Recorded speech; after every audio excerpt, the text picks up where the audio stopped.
नैबे 37 नं धनस्रि समस्तिनि सिङाव थानाय महनपुर प्राइमारि इउपिपिएल दलनि दैदेननायाव फैबाय थानाय बिटिसिनि जि बिसायख'थि बे बिसायख'थिखौ बिथा खालामनानै जि फोसावदिंनाय जि मेल खुंदों बे मेलाव जायफ्रा दिनै बेवहाय बाहागो लाफैबाय आरो दिनै इउपिपिएलनि जानानै बेवहाय सेन्ट्रेल कमिटिनि जाय माने स्टार केम्पेइनार हिसाबै बा बयजोंबो मिथिजानाय खैला जे बरगयारि बिथाङा बेयाव नुजाफैनानै आरो बेजों लोगोसे मइनुल हक होननाय इउपिपिएलनि भाइस प्रेसिडेन्ट बिथांमोना बेयाव नुजाफैनानै बे रायजो राजानि गोसोखौ बा बे ओनसोलनि रायजो राजाफोरखौ दिनैहाय जेरैबायदि बुजायनानै होलांबाय जेरैबायदि फोरमायनानै होलांबाय आरो बेवहाय आङो सासे बिजाथि हिसाबै बे ओनसोलनि गासै रायजो राजाफोरनि बेवहाय सहयोग होनाय नुजाफैनाय बेखौ नुनानै आङो निश्चित जानो हादों जे नैबे 37 नं धनस्रि समस्तिनिफ्राय इउपिपिएल दल हानजायानो बेयाव देरहागोना दिनै रोखा जाबाय आरो बेवहाय गुबुन गुबुन दलनि बिजाथि दंब्लाबो बिथांमोना इउपिपिएल दलजों खुनु पयटे माने जुजिनो हानाय दिनैनि तारिखाव गैया ओंखायनो गाबोन समफोरनि गेजेराव जुदि बेवहाय बिसायख'थि जायोब्ला बेयाव इउपिपिएल दलानो दिनै देरहानो हागोन होननानै आं दिनै रोखा बा निश्चित दिनै आं जानो हादों दिनै बेवहाय गुबुन गुबुन आफादफोरनि मानसिफोराबो बेयाव केम्पेइन खालामदों सोरबा अनजलि दैमारि मोनाबो दिनै केम्पेइन खालामदों आरो अनजलि दैमारि मोना सासे माने ससियेल एक्टिभिस्ट बिथांमोना गोबां समावनो हारिनि थाखाय खामानि मावदोंमोन आरो दा बेवहाय बिथाङा थांनाय दिनफोराव दा थांनाय 2016आवबो बिथाङा उदालगुरि समस्तियाव बिपिएफनि एगेन्स्टआवनो सासे बिजाथि हिसाबै गसंदोंमोन आरो बे समाव बिथांमोना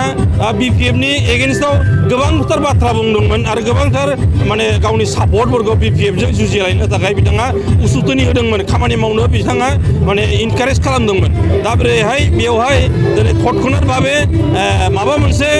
बुजा बुजानि गेजेराव दिनै बिपिएफनि जानानै बा बिपिएफ दलाव दिनैहाय बिथांमोना माने जगदान होदों बे बिथांमोननि अधिकारनि खोथा नाथाय अब्लाबो बेवहाय बिथाङा माने केम्पेइन खालामबाबो नैबे 37 नं धनस्रि समस्तियाव खुनु प्रभाब गोलैनाय नङा मानो होनोबा बिथांनि बुंनायखौ रावबो दिनै खोनासङा मानो होनोबा जाय दिनै बिपिएफ हान्जा बिथांमोना बिटिआर सुक्तिखौ दिनै गनायाखै बिथां जाय बिपिएफनि चिफ बा बिपिएफनि जाय आफादगिरि बिथां मानब हाग्रामा महिलारिया दिनै बिटिआर सुक्तिखौ गनाया गाव दिनैहाय बिटिआर सुक्तिखौ खालामाखै होननानै बिथाङा जेरैबायदि फोसावबाय थादों उदालगुरियाव फैनानै दिनै बेहायबायदि खामानि मावबाय थादों बिनिफ्राय बिथांमोननि सापर्टआ जथेस्थ'खौनो दिनै खमायलांगासिनो दं ओंखायनो दिनै इउपिपिएल हान्जानि जेसेबांखिनि दिनैहाय लोब लोब बारायबोनाय बा लोब लोब जोंखौ माने सापर्ट होबोनाय बे खुनु फैदो दिनै खमायाखै बारायबाय थादों ओंखायनो दिनै अनजलि दैमारिया बेवहाय बिपिएफआव हाबनानै खामानि मावनाय जों बेखौ बरायदों नाथाय अब्लाबो बिथांनि जानानै दिनैहाय रायजो राजाया भट होनाय नङा बा दिनै बिपिएफआ दिनैहाय खुनु भयदे बेयाव दिनैहाय माने जुजिनायाव दिनै फैनो हाया जाय दिनै बिपिएफनि दिनै केन्डिडेट दिनै बे लकेल नङा बे जायगानि नङा बे गहपुरनि जनमुवा गहपुराव बे बिश्वनाथ सारियालियाव न' दिनै एनडिपि जानानै थांनाय बोसोरफोराव 5-6 बोसोरनि सिगां बेवहाय जेला केम्प कामान्डार जाना दंमोन बिथाङा बेयाव उदालगुरियाव न' लुना थादों आरो बे थांनाय बोसोरफोराव थांनाय 2019 मायथाइयाव बिथाङा एनडिपि जानानै मोजां खामानि मावैनि थाखाय थाखा फैसाजों बांसिन लेनदेन खालामनायनि थाखाय एनडिपिनिफ्राय होखारजानानै दिनैहाय बियो बिपिएफआव हाबैदों ओंखायनो दिनै बिपिएफआव हाबैनाय लोगो लोगो बेवहाय माने रायजो राजानि खोथायाथ' बारो बिपिएफनि जायफ्रा फुराना कर्मि बिथांमोनानो दिनै बेवहाय गनायनो हायाखै फैलाव मुसाहारि बा प्रेस मुसाहारिनो दिनै बिपिएफनि जाय कर्मि जाय लिडार फुराना लिडार दिनै हमना ला एग्जाम्पल हिसाबै दिनै मिताराम बसुमतारी मिताराम बसुमतारीनि दैदेननाय जेसेबांखिनि बिपिएफनि फुराना कर्मिफोर दं बिथांमोनानो दिनैहाय गनायनो हायाखै जायनि खारनाव दिनै बिपिएफनि फुराना कर्मिफ्रा आधा आधि फ्राय इउडिएफजों थांफादों मिताराम बसुमतारीजों आरो आधा आधिजोंहाय जोंजोंबो दं ओंखायनो दिनै BPF-नि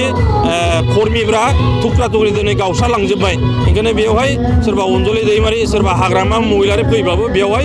खुनु बायदि BPF-आ दिनै जोंजों जुजिनो हानाय मोनसे लाइनाव दिनै फैनाय नङा दा नैबे बिटिआर सक्तिखौ गासैबोनो गनायथिनि थाखाय बेवहाय माबादों माने गनायथि मोननानैसो बेयाव सागान होदों बेखौ फरायनानै दिनै दफाफोरखौ मिथिजोबनानै गासैबो बेयाव सागान होदों दा बे सागान होनाय लोगो लोगो जायफ्रा दिनैहाय सरकाराव दंमोन हाग्रामा महिलारि चिफमोन बै समाव BTC बा दिनै सर्बानन्द सन'वाल आसामनि चिफ मिनिस्टार बिथांमोनाबो दिनैहाय बे बिटिआर सक्तिनि दारै गोजोननानै बा दिनै बेवहाय सान्थि स्थापन जाबाय होननानै दिनै बिथांमोना बाख्नायदों आरो जाय हाग्रामा महिलारि बिथांमोना लोगो लोगो बेवहाय बुंदोंमोन जे जायफोर बिटिआर सक्तिनि दफाफ्राव जों दिनै मैखौ मोनबाय बे बिटिआर सक्ति दफाफ्रा जुदि मावफुंजायोबा बे सानसे समाव आलादा बर' रायजो जालांगोन होननानै बिथाङानो बाख्नायदोंमोन गनायदोंमोन दा दिनै बे बिटिआर सक्तिखौ जायफ्रा दिनै मोजां मोनो बे मोजां मोननायफोरनि गोसोखौ सोखावनो थाखाय आरो जायफ्रा दिनैहाय बिटिआर सक्तिनि उनाव बर' मानसिजों लोगोसे गुबुन गुबुन माने हारि माहारिफ्रा दिनैहाय UPPL दलाव माने लोब लोब दिनैहाय हाबफैदों जगदान होफैदों दिनै जइन जाफैदों बेखौ नुनानै बिथांमोनहा गिखांनाय फैदों लोरबां जादों जे UPPL दलजों दिनैहाय जेरैबायदि गुबुन गुबुन माने हारि माहारिफ्रा दिनै बर'फोरजों लोगोसे UPPL-आव जगदान खालामफैबाय थादों बेखौ नुनानै बिथांमोनहा दिनैहाय मा होनो माने गिखांनाय फैदों गोसोआव लोरबां जादों जे UPPL दलानो सरकार जाहैसिगोन बिनि थाखायनो बिथांमोनहा दिनै UPPL-खौ बा UPPL-खौ माने गिखांनानै बा दिनै प्रमद बर'आ दिनै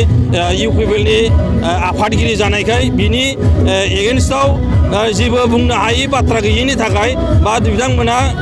फैबाय थानाय दिनाव मा मावगोन बिनि जेबो मावथांखि बा एजेन्डा गैया इस्ताहार गैया बिनि थाखायनो बिथाङा माने